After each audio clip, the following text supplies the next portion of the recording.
Assalamualaikum warahmatullahi wabarakatuh. Selamat pagi para netizen di mana saja Anda berada. Salam opini rakyat. Sekarang Indonesia nggak punya ibu kota negara. Kok bisa? Betul guys, sekarang Indonesia adalah salah satu negara terbesar di dunia yang saat ini tidak punya ibu kota negara. Kenapa? Karena IKN yang di Kalimantan ini kan belum selesai, ya kan? Dan Jakarta sudah tidak ibu kota lagi, udah DKJ, ya kan? Jadi di mana ibu kotanya? Jadi seharusnya presiden dan wakil presiden itu tinggalnya di ibu kota. Tapi sekarang berhubung Jakarta sudah tidak ibu kota lagi, berarti presidennya nebeng. Terus yang menyakitkan hati kan sekarang Pak Jokowi bilang bahwa IKN itu adalah keputusan rakyat. Padahal kan Pak Jokowi menentukan IKN sendirian. Menentukan titik di mana IKN akan dibangun juga sendirian, ya kan? Bahkan yang denger-denger nih ada tim yang diam-diam merencanakan tentang IKN ini. Sekarang pas IKN gak selesai sesuai ekspektasi Pak Presiden, sekarang kita rakyat juga disuruh mikir juga gitu loh. Ini bukan keputusan presiden, tapi ini adalah keputusan rakyat IKN-nya. Perasaan saya nggak mutusin apa-apa. Bapak nggak pernah nanya, mau nggak dibangunin IKN gitu. Nggak pernah nanya perasaan. Padahal kan dulu Pak Jokowi sendiri yang nentuin, nggak ngajak-ngajak kita untuk mikirin seperti yang Pak Anies bilang nih. Inilah salah satu contoh produk hukum yang tidak melewati proses dialog publik yang lengkap. Sehingga dialognya sesudah jadi undang-undang. Dan ketika dialognya sudah undang-undang, siapapun yang kritis dianggap oposisi, siapapun yang pro dianggap pro pemerintah. Kenapa? Karena tidak ada proses pembahasan yang komprehensif yang memberikan ruang kepada publik. Ini negara hukum, bukan negara kekuasaan. Dalam negara hukum, berikan ruang kepada publik untuk membahas sebuah peraturan sebelum dia ditetapkan. Tapi ini nada-nadanya seperti negara kekuasaan, di mana penguasa menentukan hukum. Dan kemudian dari situ kita berdebat pro kon. Kami melihat ada kebutuhan-kebutuhan urgen yang dibangun untuk rakyat. Kalau hari ini kita belum bisa menyiapkan pupuk lengkap, tapi pada saat yang sama kita membangun sebuah istana untuk presiden, di mana rasa keadilan kita? Padahal kita sebagai rakyat juga kan udah dipaksa untuk mendukung juga. Buktinya apa? Pajak naik, bensin naik, listrik naik, bahan-bahan kebutuhan pokok naik.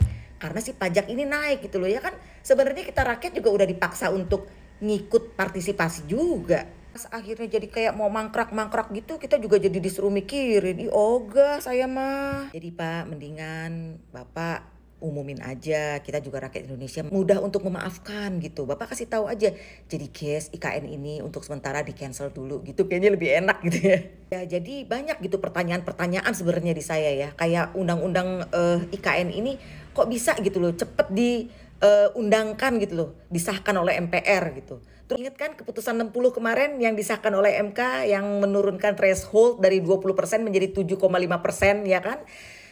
Ya itu juga kok bisa-bisanya gitu DPR langsung bikin sidang mau digagalkan gitu loh, sampai untungnya ya kita semuanya rakyat Indonesia terutama mahasiswa tuh, Masya Allah banget mahasiswa ya, bener-bener bersatu untuk mengatakan bahwa ya nggak bisa gitu loh, bahwa ini sudah disahkan oleh MK ya harus dijalankan seperti itu ya. Tapi giliran undang-undang perampasan aset kok cuma diomong-omongin doang sih, cuma diomon-omon, nggak jadi disahkan, hanya diomon-omon. Padahal 12 partai ya ada di bawah presiden, dan undang-undang yang lain tuh gampang gitu loh untuk disahkan gitu loh. Bahkan ada yang disahkan tengah malam gitu.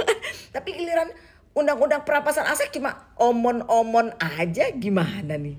Pertanyaan satu lagi nih, nanti tanggal 20 Oktober presiden dan wakil presiden dilantiknya itu di mana? Kan harusnya di ibu kota negara bukan ya kan? Sedangkan ibu kota negaranya belum jadi, Jakartanya udah bukan ibu kota lagi. 20 Oktober nanti menurut Silverster dan teman-teman sana, Prabowo sebaiknya dilantik di mana? Ya itu saya sepakat ya mengenai undang-undang DKJ. Jangan dulu, jangan dianu dulu, jangan sepakat dulu. Saya kan belum selesai. Dilantik di mana? Ya karena di sana belum ada gedung DPR MPR Bang. Ya kemungkinan besar di gedung MPR DPR Senayan. Oke, sekarang saya tanya, yang namanya MPR itu harus bersidang di ibu kota negara. Sidang MPR itu untuk melantik presiden dan wakil presiden. Artinya presiden dan wakil presiden harus dilantik di ibu kota negara. balik lagi pertanyaan saya, ibu kota negaranya di mana sekarang? Bolak-balik. Apakah di Nusantara, apakah di Jakarta? Sedangkan gedung MPR DPR itu kan adanya di Jakarta, di IKN belum ada, ya kan? Jadi gimana? Terpaksa dilantik di Jakarta, nebeng gitu. Menurut kamu gimana guys? Gue Ani, gue anak Abah. Untuk pertama kali dalam sejarah di Indonesia kita tidak memiliki ibu kota, di mana di tahun 2022 sudah dicabut dan diganti ke IKN. Dan DKI Jakarta, daerah khusus ibu kota Jakarta diganti daerah khusus Jakarta, kemudian IKN dinyatakan menjadi ibu kota negara, tapi saat ini IKN ternyata tidak jadi ibu kota negara dan Jakarta bukan ibu kota negara. Kenapa kedunguan seperti ini bisa terjadi? Kaum 58%, tolong dijawab. Untuk pertama kali, Indonesia mempunyai prestasi sebagai negara di dunia yang tidak punya capital city atau ibu kota negara. Selamat untuk Jokowi dan mohon solusi dari para buzzer dan pemuja Mulyono. Itulah pentingnya ijazah. Nah, di mana ibu kota kami? Ibu kota kami entah ada di mana. Mana di mana ibu kota kami? Ibu kota kami pindahan kok gak jadi.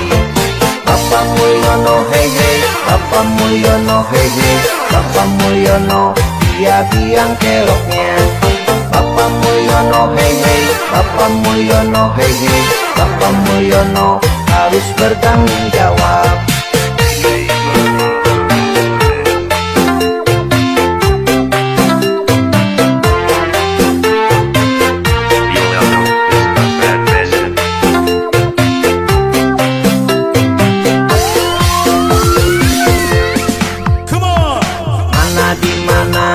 Ibu kota kami, ibu kota kami entah ada di mana.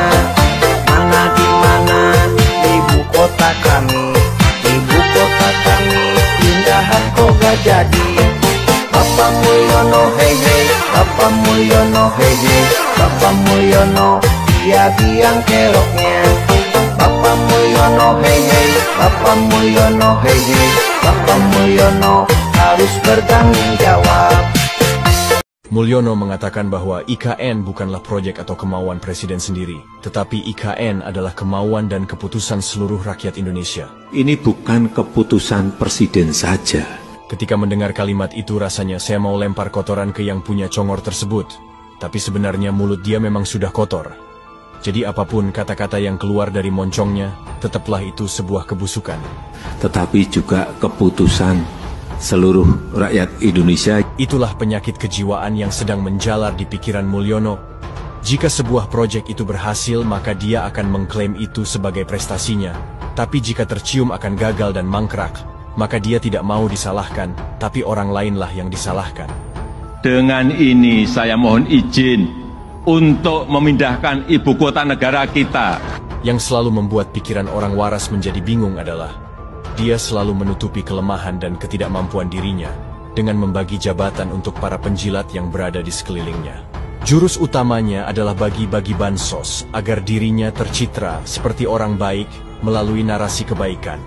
Padahal sejatinya bansos itu adalah pembodohan, sehingga otak rakyat jelata secara eksplisit menilai bahwa dia seorang pahlawan sejati. Ketahuilah wahai rakyat jelata, sebenarnya bansos itu murni bantuan dari negara bukan dari presiden kalian. Bansos berasal dari hutang negara dan hutang itu kalian sendirilah yang akan membayarnya. Sadarlah, sebenarnya otak kalian sudah dimanipulasi oleh si mulut kotor. Sebetulnya apa yang salah hingga si mulut kotor itu berucap bahwa IKN adalah keputusan seluruh rakyat? Atau memang ini sudah menjadi rencana dia bersama anggota DPR? Jika IKN mangkrak, maka dimainkanlah narasi bahwa IKN adalah keputusan rakyat. Yang perlu kita ingat bahwa semua orang di seluruh dunia pun sudah mengetahui bahwa anggota DPR RI di masa Mulyono tidak lebih hanya sekedar tukang stempel dan pemandu hore eksekutif. Mereka hanya ramai bersorak di komisi mereka masing-masing, tapi ketika di sidang paripurna, mereka terdiam bungkam, seperti seonggok mayat yang sama sekali tak berguna. Undang-undang tentang IKN mereka buat dengan super cepat dan dikebut hanya dalam 41 hari saja. Jelas sekali di sini terkesan ada proyek yang kejar tayang. Ratusan triliun anggaran APBN digelontorkan untuk memenuhi ambisi Mulyono. Tapi kini menjelang akhir jabatannya, target untuk pindah pun gagal untuk dipenuhi, karena memang IKN adalah proyek asal jadi. Mulyono mencari celah untuk melepas tanggung jawab, maka satu-satunya pihak yang bisa dikambing hitamkan adalah DPR melalui narasi dagelan bahwa IKN dibangun atas kehendak seluruh rakyat.